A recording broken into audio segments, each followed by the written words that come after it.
ভালো বাপদের নাম থাকলে ছেলেদের কোনো অসুবিধা হবে না। ধাপে ধাপে নিয়ে যাচ্ছে আমাদেরকে, এক ধাপে আমাদেরকে ফেলছে। এইটা কিন্তু আমাদের ঠিক হচ্ছে না। নির্বাচন কমিশনকে আমরা চাইছি আমাদের নাম যেন ভোটার লিস্টে তুলে দেয়। সাপ্লিমেন্টারি তালিকায় নাম বাদ, মেমারিতে বিক্ষোভে উত্তাল গ্রাম। সাপ্লিমেন্টারি ভোটার তালিকায় বহু মানুষের নাম বাদ পড়াকে কেন্দ্র করে উত্তেজনা ছড়ালো পূর্ব বর্ধমানের মেমারিতে।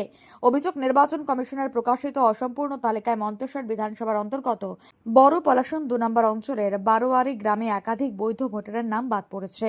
গ্রামবাসীদের দাবি, সমস্ত প্রয়োজনীয় কাগজপত্র থাকা সত্ত্বেও তাদের নাম তালিকা থেকে বাদ দেওয়া হয়েছে। অনেক ক্ষেত্রে দেখা গেছে 2002 সালের ভোটার তালিকায় পরিবারের বাবা ও স্বামীর নাম থাকলেও বর্তমান তালিকায় ছেলেদের নাম নেই। এতে তারা ভবিষ্যতে ভোটাধিকার প্রয়োগের সমস্যার মুখে পড়বেন বলে আশঙ্কা প্রকাশ করেছেন। রাস্তা অবরোধ করেছেন কেন? আমরা আজ ভারতীয় নাগরিক হয়েও আমার বাপ দাদুরা, আমাদের পূর্বপুরুষেরা স্বাধীনতার আগে থেকে এই ভারতবর্ষে তথা পশ্চিমবঙ্গে বাস করছে।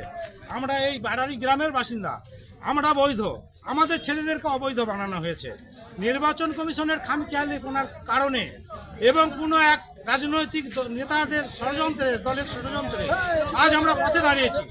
আমাদের পাশে কোনো নেতা মন্ত্রী, কোনো দলের কেউ আসেনি। তাই আমরা এলাকার মানুষ সকলে সমবেত হয়ে আমরা ঠিক করেছি, যতক্ষণ না আমাদের বৈধ ভোটারদের নাম ভোটার তালিকায় তোলা হবে এবং আমাদেরকে বৈধ প্রমাণিত প্রমাণপত্র দেওয়া হবে, কোনো রাজনৈতিক দলের নেতাকে আমাদের এলাকায় আমরা ঢুকতে দেবো না। তাতে আমরা যতদূর লড়তে হয় আমরা লড়বো। প্রয়োজনে এরপরে আমরা আরও দীর্ঘ থেকে দীর্ঘতম আন্দোলনের জন্য আমরা প্রস্তুত থাকবো। প্রয়োজন হলে আমরা জান দেবো, আমরা ভাস করবো, আমাদের ছেলেরা চলে যাবে বাংলাদেশে। এটা খামখেয়ালি না। এটা কোন ব্লক? এটা বরপলাশ মেমারি টু বরপলাশন অঞ্চল 2 নম্বর অঞ্চল। কোন রাস্তা অবরোধ করেছেন আপনারা? আমরা এই বরপলাশন টু মেমারি রাস্তাটা অবরোধ করেছি। আপনার নাম? আমার নাম হারুন রশিদ শেখ, গ্রাম বারোয়ারি, পোস্ট অফিস বিজুর, থানা মেমারি, পূর্ব বর্ধমান। কতক্ষণ আপনারা এই অবরোধ চালাবেন? এ অবরোধ এখন আপাতত আমরা 2 থেকে 3 ঘন্টা চালাবো। যদি কোনো সদুত্তর, কোনো থেকে মেসেজ আসে আমাদের কাছে যে শান্ত করার জন্য কোনো রাজনৈতিক দল আমাদেরকে সান্ত্বনা দেয়, তাহলে আমরা চিন্তা ভাবনা করব, না হলে আমরা পথেই থাকবো। এই ঘটনার প্রতিবাদে বৃহস্পতিবার মালম্বা পাহাড়হাটি রোডে ঘুষকে বাজার এলাকায় পথ অবরোধ করে বিক্ষোভে সামিল হন গ্রামবাসীরা। টায়ার জ্বালিয়ে প্রায় 1 ঘন্টা ধরে চলে অবরোধ।